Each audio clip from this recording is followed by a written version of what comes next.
All right, so today we're going deep, real deep, into some pretty intense stuff. Yeah. We're talking Julius Evola, Definitely intense. Ride the Tiger. Yeah. Ride the Tiger. A survival manual for the aristocrats of the soul, no less. It's a mouthful, but Okay. it's a heavy book. It is a heavy book. It's dense, it's challenging, and Yeah. for this deep dive, we're really going to be looking at how Evola saw the modern world. Which was... And, more importantly for you, dear listener, how his ideas might actually be relevant, even useful for navigating the complexities of our own world, right? Exactly. I mean, he saw the modern world as being in this state of, well, he calls it dissolution. Yeah, it's not mincing words. Not at all. Big word, dissolution. Yeah, word. Breakdown, decline, things falling apart. Yeah, like the foundations are crumbling. And, he was writing in the mid-20th century. Right, right. But a lot of what he's talking about still feels incredibly relevant today.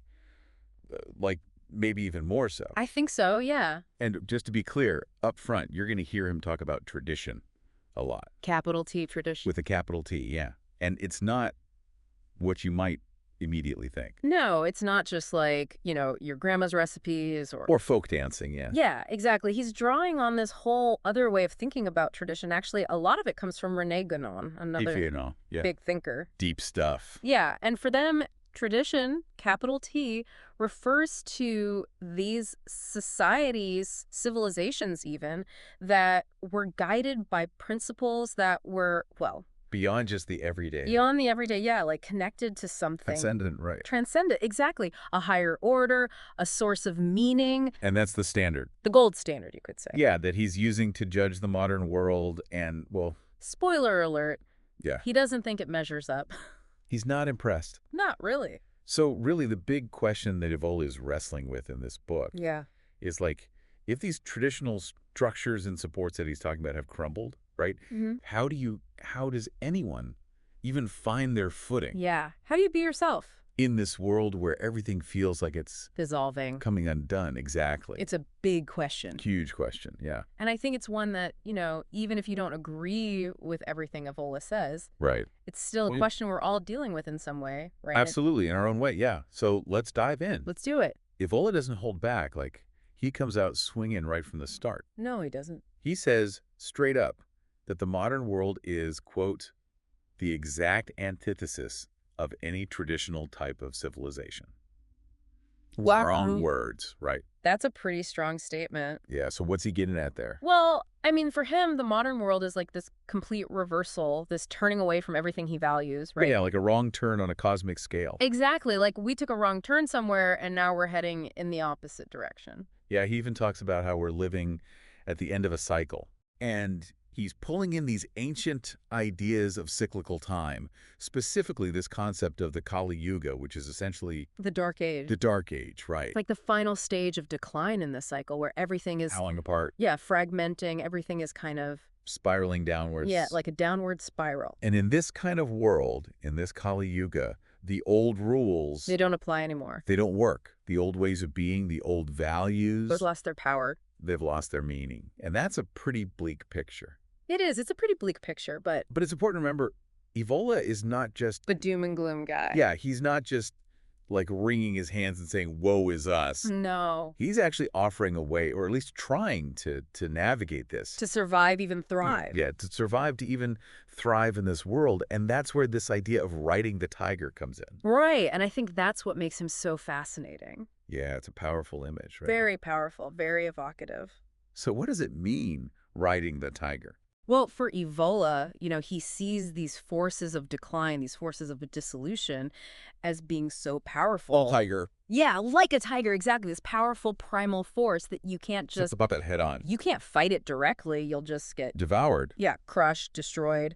So riding the tiger means you find a way to stay on top. To stay on top, yeah. To maintain your balance, your equilibrium, even as this tiger, this force of dissolution is raging all around you, is carrying you along. And the key insight, I think, is that he's shifting the focus inward, yeah, from trying to control the external world, which he thinks is impossible at this point. Yeah, to mastering your own inner state, which is the only thing you can really control. Exactly. And this idea of societal breakdown, it seems really connected to what he calls, kind of dramatically, the death of God. Right, and European nihilism. and European nihilism, and he uses this phrase, a fracture of an ontological character. Yeah, that's a mouthful. It is, and I think sometimes he gets a little too philosophical. He can be a bit dense. Yeah, but what's he talking about there? Well, I think what he's trying to say is that there's been this fundamental break. Like a crack in reality. Yeah, almost like a crack in how humans relate to, existence itself, to being... Like what it means to exist. Exactly. And for him, human life has lost its connection to anything beyond the purely material, the immediate, the here and now. So we've lost that sense of the sacred, the transcendent. Right. The bigger picture, the feeling that there's something more to life. Just this material world. Yeah. And he sees this ontological fracture, this break, as the root of nihilism. This feeling that nothing truly matters, that everything is ultimately meaningless. And he sees nihilism as developing in stages, starting with this kind of rebellion against everything. Yeah, against traditional values, against any sort of higher authority. So in the first stage, people are rejecting the old ways, They're trying to create their own meaning, make their own rules, assert their own will, free from any sort of... external constraints. Exactly. But then what happens? Well, according to Evola, this rebellion eventually collapses in on itself. It eats itself. Yeah, it kind of implodes because without a solid foundation... In something beyond the self. Right. These self-created values, they ultimately... don't hold up. They don't hold up. They lose their power. And you're left with... A sense of emptiness. Yeah, this feeling of absurdity. Like, what was the point of all that rebelling? If it doesn't lead anywhere. And it doesn't lead to anything meaningful. And he connects this feeling of meaninglessness to all sorts of cultural figures and movements. He mentions lost youth, protest movements, writers like Henry Miller, Hermann Hesse. Yeah, the Beat Generation, all these... Rebels without a cause. Right, and I think what he's seeing there is this deep sense of... Alienation, this feeling of being disconnected from what they see as the emptiness and hypocrisy of the normal world. And like they can't find their place in it. Exactly, they're searching for something more, something authentic, but they don't see it in the society around them. And for Evola, these are all symptoms of this deeper spiritual sickness. This loss of connection to the transcendent. And he's really critical, really harsh in his assessment of, socioeconomic solutions. Right, like Marxism, capitalism, even... Yeah, he sees them all as... missing the point. Missing the point completely. Yeah,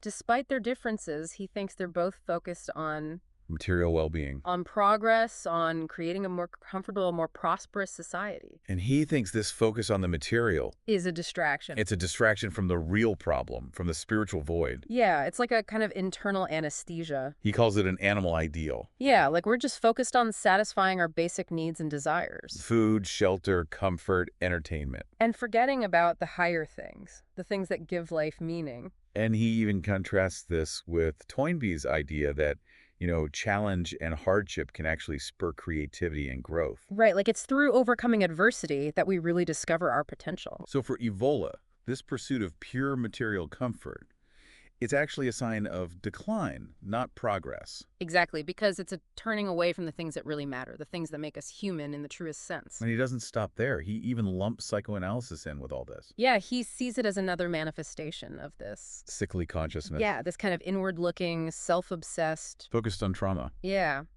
And he even mentions Goethe's idea of the world of the mothers, which is this... primal chaotic realm. Yeah, the subconscious, these primal urges and instincts that we're trying to control. But instead of mastering them, he thinks we're getting lost in them. Right, and that's why he sees psychoanalysis as part of the problem, not the solution. But he does offer an alternative, right? He does. He calls it active nihilism. Which sounds like a contradiction. It does, right. So what's the difference between regular nihilism and this active kind? Well, for Evola, active nihilism is about recognizing and accepting the reality of this dissolution, of this decline. Not pretending it's not happening. Exactly. It's about facing it head on, but instead of trying to go back to the old ways, which he thinks is impossible. Yeah, the tiger's already running. The tiger's running. You can't put it back in the cage. So what do? You find a way to transform this negative reality into something positive. Through inner strength. Yeah, through detachment, through a certain kind of action. He talks about life as a trial, right? Yeah, like a test, a challenge. And the importance of being equal to one's own action. Regardless of the outcome. Of what happens in the external world. It's about maintaining your integrity, your inner strength, even in the face of defeat, even in the face of chaos. And he even brings in ancient myths, right? Yeah, he talks about how the failure isn't in the destructive act itself, but in the lack of dignity in carrying it out. Like, it's about how you face the challenge, not whether you win or lose. Exactly. It's about inner strength, inner freedom, even in the midst of dissolution. And he's not a big fan of existentialist ideas of freedom, is he? No, he sees them as a kind of burden, a curse even. He's very critical of Sartre, who famously said that we're condemned to be free. Right, and Evola thinks that this kind of absolute freedom, without any connection to a higher order, to something transcendent, It just leads to anxiety. to a feeling of being lost, of not knowing what to do with all this freedom. So if nihilism isn't the answer, then what is?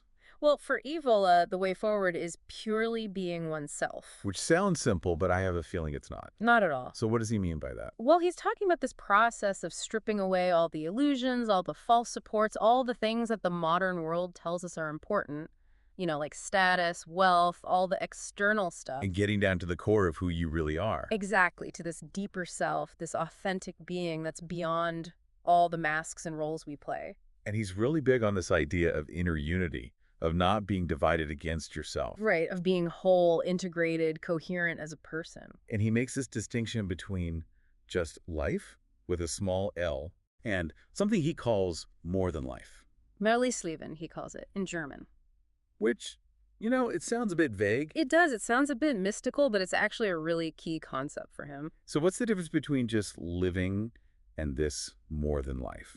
Well, for Evola, a truly authentic response to life, a way to really overcome the limitations of this dissolving world, it has to come from a place that's beyond just ordinary everyday experience. Like beyond just satisfying your desires and going through the motions. Exactly. It has to come from this higher principle, this transcendent dimension, this more than life. And he even critiques Nietzsche here, which is interesting because Nietzsche is all about, Self-overcoming, about pushing beyond limits. yeah, becoming the Superman, the Ubermensch. And Evola acknowledges that. He sees the value in that striving for self-transcendence, but he thinks Nietzsche ultimately falls short. He's not going far enough.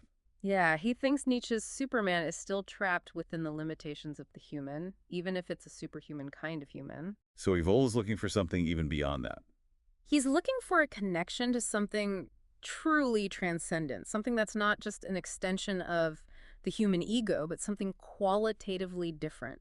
And he does offer a glimmer of hope here, the possibility of a kind of sudden awakening, a sudden illumination. Yeah, he talks about the Zen Buddhist concept of satori, this sudden breakthrough to a new level of consciousness. Like a flash of insight? Exactly. And he suggests that even in this dark age, even in this time of dissolution, it's possible to experience this kind of rupture of ordinary awareness, this sudden realization. And that can change everything. It can infuse your whole life with a different quality, a different meaning. But he also cautions that, if you're drawn to the transcendent, but you don't have this grounding, this illumination, It can be dangerous. it can lead to all sorts of problems. To instability, to a kind of abyss even. So it's not something to be taken lightly. Definitely not. And he makes this point, which I found really interesting, that even a seemingly simple truth, like the idea that everything is in motion, nothing rests, can actually contribute to this feeling of dissolution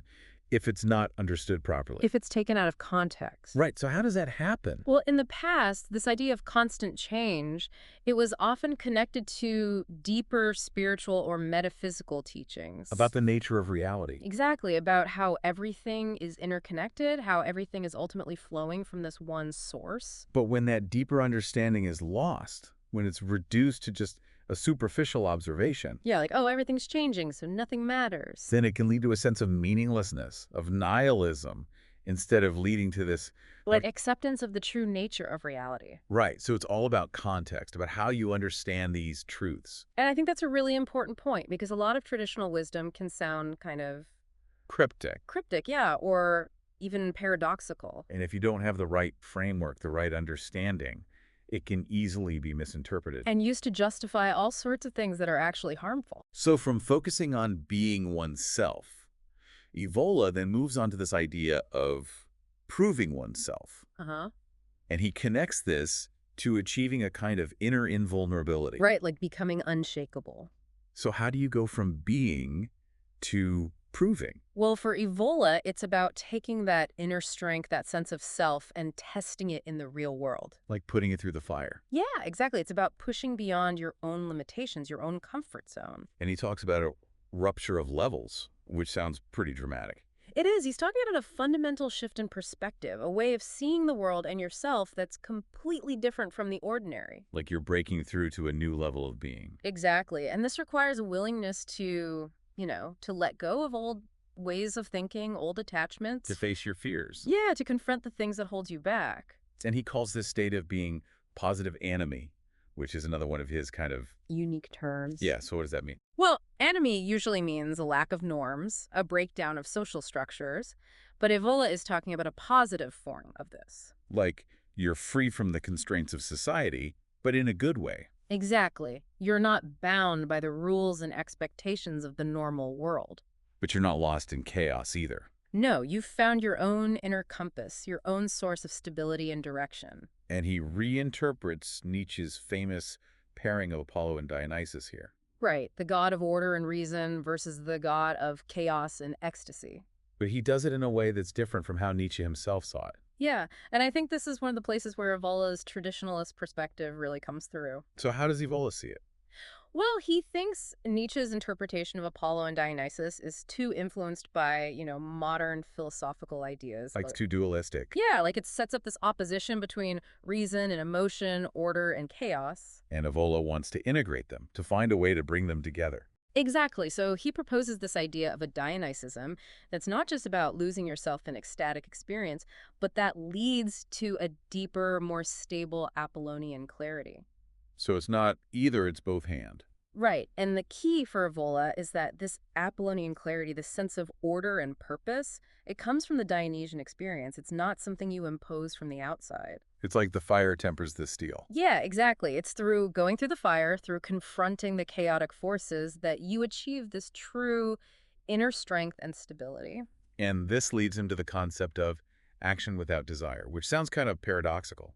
It does, but it's actually a really powerful idea. So what does it mean to act without desire? Well, it's not about being passive. It's not about sitting around doing nothing. It's not about apathy. No, it's about acting without being driven by the usual motivations. Like what?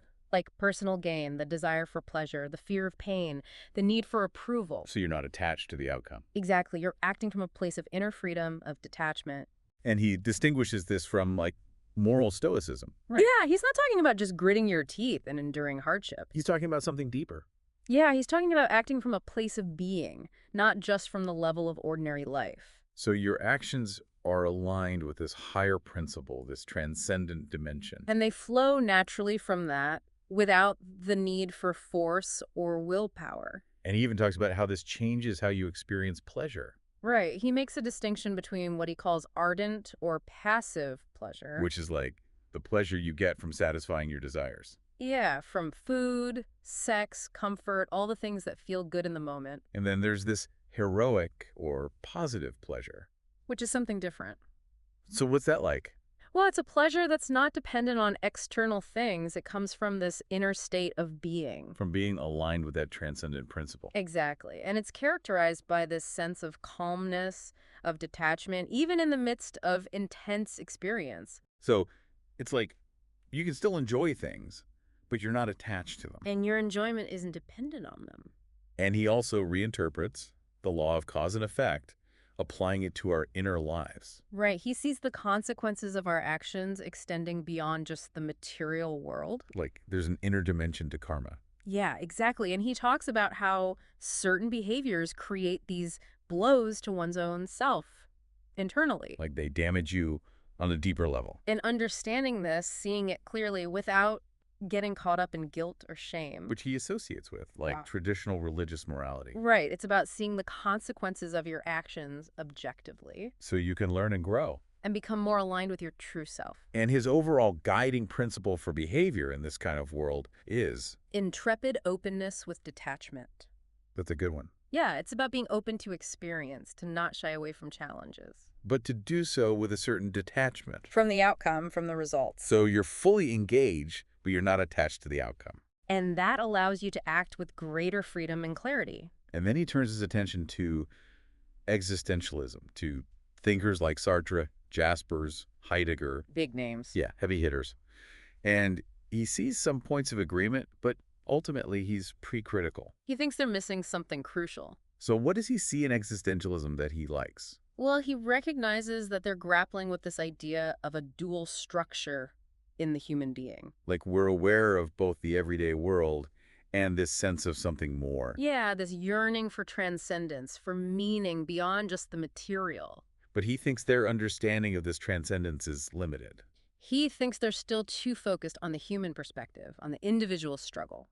So what's his specific beef with Sartre's idea of existential freedom? Well, Sartre emphasizes our radical freedom to choose, to define ourselves through our choices. But Evola thinks this freedom is confined to the realm of our individual existence. It doesn't reach the level of true transcendent being. So it's like you're free to choose your flavor of ice cream. But you're still stuck in the ice cream parlor.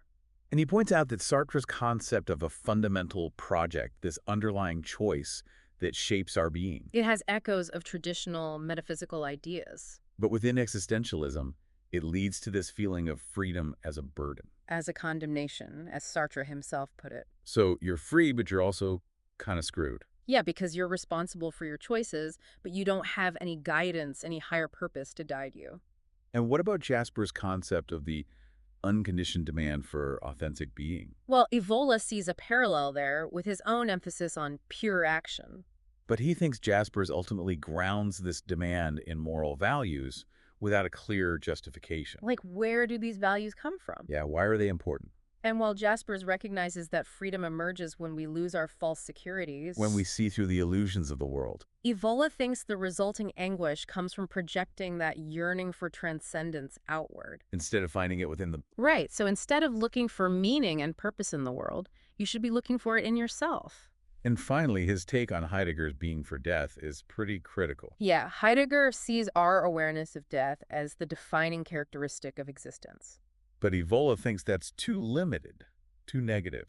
He thinks Heidegger's concept of freedom as the bottomless abyss of Dasein lacks any real positive significance. And his understanding of transcendence is mostly about what you can't achieve. It's about the limits of human existence, not the possibilities. So how does Evola see existentialism as a whole in relation to his own ideas? He sees it as a kind of stepping stone, a way station on the path. Like, it's a good starting point. Yeah, but it's not the destination. It's for people who are still wrestling with these questions of meaning and purpose. But once you've found that connection to the transcendent, to the self, then existentialism kind of becomes irrelevant. It's like you've moved on to a different level. Exactly. And then he gets into this idea of the dissolution of the individual in consciousness. Which sounds kind of scary. It does. And he talks about the person as almost like a mask we wear. Yeah, like our persona, our social identity. And he distinguishes that from the deeper, more fundamental self. The true self, the one that's beyond all the roles and masks we play.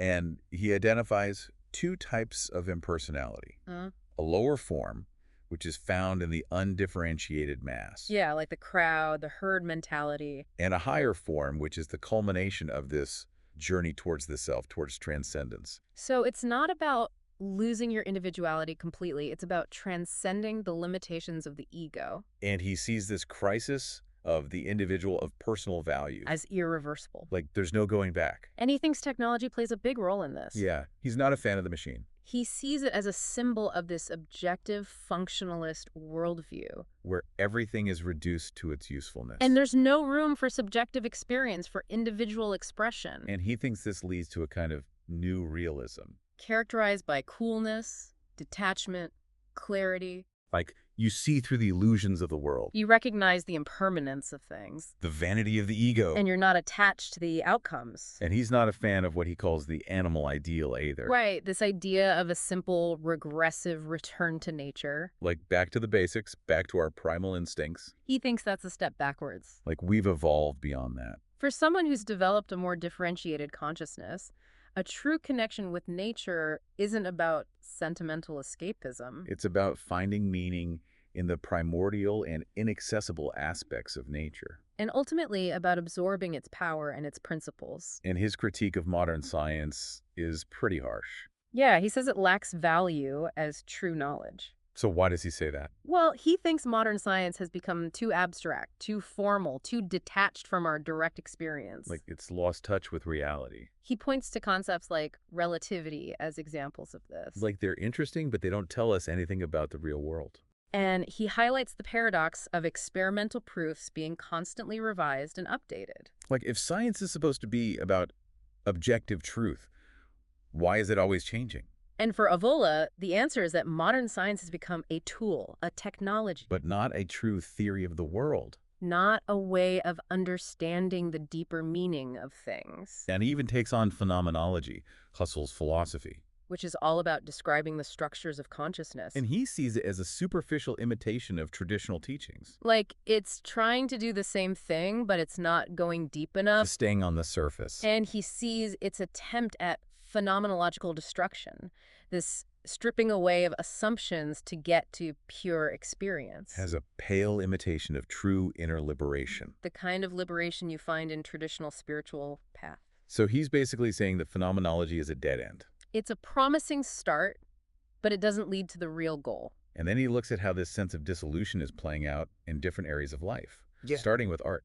And he sees modern art as too intimate, too focused on private feeling. Yeah, he contrasts it with traditional art, which he sees as having a normative objectivity. Like it's rooted in a shared understanding of a higher reality. And it serves a more communal, even spiritual purpose. And he sees a lot of modern art, including the avant-garde, As a reflection of this broader process of dissolution. like it's a symptom of the breakdown of traditional values and meanings. And he has some interesting views on modern music, too. Yeah, he sees the shift from romanticism to things like atonality and jazz as significant, He thinks the move towards atonality in serious music. like where there's no key, no tonal center. He thinks it reflects a kind of existential rejection of traditional harmony and order. Like it's a musical expression of nihilism. And he sees